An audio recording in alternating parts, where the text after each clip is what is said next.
Hello and welcome to Thoughts from the Green Room with your host, Geoff Mays.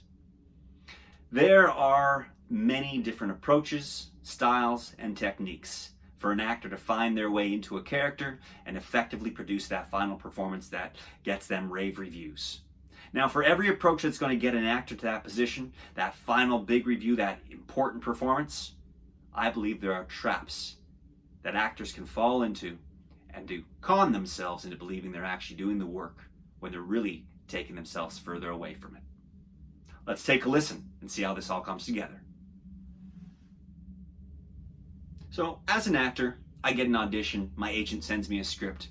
I hit print on my printer, my script spills out, and the very first thing I do is I give it a read. Immediately after the read, I start to break it down. Now, this is a script in my hand that I know. I know this because I've seen the script 7 million times beforehand. The script is familiar. I've heard this statement that there are only 7 stories that are retold over and over and over again. And after reading so many scripts, after reading so many books, watching so many plays and so many movies, I tend to agree. There are only 7 base stories and they get retold over and over. So when I pick up a script that's a romantic comedy, and the script is that scene where the boy says he has to break up with the girl because everybody's against them. And then the girl gets mad because the boy is dumping her. And he says, I don't understand. I thought I was loving you because this is better for you. And then she storms off and I feel guilty because I didn't fight hard enough for her. And then we actually break up because now she's mad at me because I didn't fight for her. And the scene gets flipped on its end. Or that scene where the car breaks down in the race car movie, and me, the underdog, knows that there's no way I can win, but the great coach comes in and gives me that inspirational speech, and I feel great afterwards, and I start the montage to build the car, or the training sequence for the boxing movie, or the football movie, or the fill in the blank. The story's the same. Underdog rises, hits a big obstacle, falls, and rises to the top. Boy meets girl, boy, girl, get along great, have an obstacle, things fall apart, then they find a way to rise to the top. So on and so on and so on. So I pick up this beautiful script my agent just sent me and I go, oh, I know this. This is the beat where I'm angry and sad because I have to break up with the girl. Oh, these next 12 lines? This is when I'm in shock and surprised that she's not agreeing with me. Oh, these next lines are where I start to feel mad because she's not seeing how loving I just was, so I'm angry, and then and so on and so on and so on. I take my 4 pages aside, big chunks like this on each page, and I go happy, sad, broken, and I qualify the emotions. Feels like work. Seems like work. I'm doing a lot of thinking to get to the process, but am I working? In my opinion, no. It's an actor's trap to qualify a scene based on emotional beats, period. This is my opinion. I've got lots of coaches and teachers and friends and colleagues who agree with me. Others will disagree, and that's fine. But for my approach, I don't want to just qualify by emotional beats. Because when I qualify by emotional beats, and when I watch other actors who qualify by emotional beats, what I see is this. I'm really angry, and I'm going to break up with the girl. Oh my gosh, what do you mean you don't see the fact that I'm being loving? Oh, it's horrible. It really is. And that's what I feel like when I'm doing it. Now, I'll be honest. I'm saying all this, I'm sharing all this because not too long ago, I thought I was doing an amazing job when I was doing that. But the reality is, just like acting has evolved, I as an actor am evolving, and I'm on the green room today to share this idea that emotional beats are actors' traps to make you believe you did the work when you really haven't. Acting is not about emoting or playing an emotional beat. Acting, for me, is about responding emotionally to what's happening with the want for the character. If the character is achieving their want, then joy and variations on happiness will happen as I get closer to the goal. If I'm losing the want, then sadness and variations on sadness are going to happen naturally because I'm losing what I want. Now, the distinction here is in the trap, I take blocks of script and I fake sad, or I fake an emotion for that block of script. Oh, this is the turning point. Time to be sad.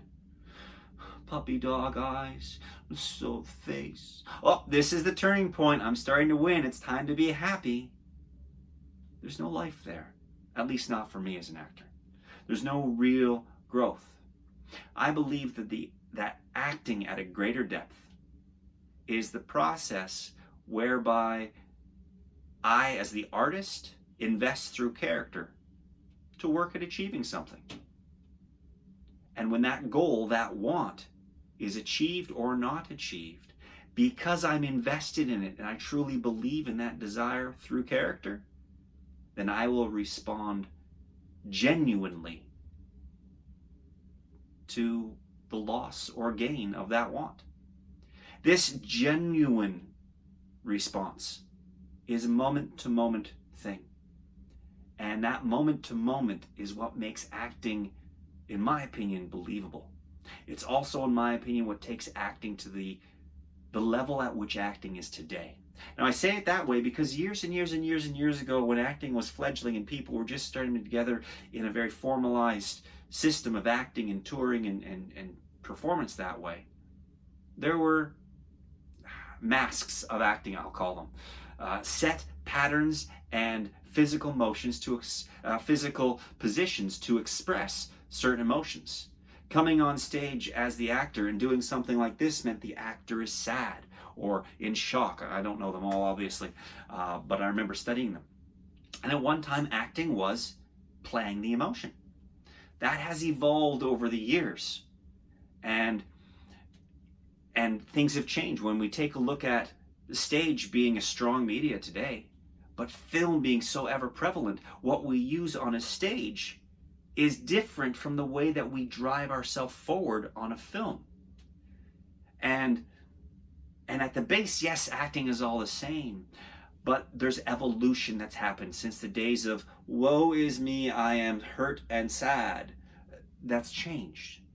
And with that change, I believe that artists and audiences they are much more intelligent, so that if I play this,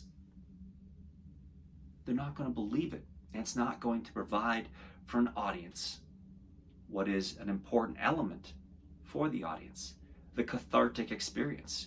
Living through the characters to do something extraordinary that they wouldn't be doing in their own lives. So if I, as the artist, am going to draw the audience in, then I can't alienate them by doing things that are clearly false. What I must do is sink in, buy into what a character is doing. And when I do or don't achieve what I'm looking for, the goal, allow myself to respond genuinely to what it feels like to lose, to gain, to almost grasp something. That moment when a genuine emotion comes up because an actor buys into what is scripted for them to believe, that is the moment when the audience and the actor merge in the same emotional content, and the experience happens for everyone. How do we get there? We avoid the actor trap of qualifying a scene via emotional beats. We look for the goals of the character in every given scene and respond truthfully to how the gaining or loss or how that goal is affecting us. Those are your thoughts from the green room. I am your host, Geoff Mays, and I'll see you in just a little while.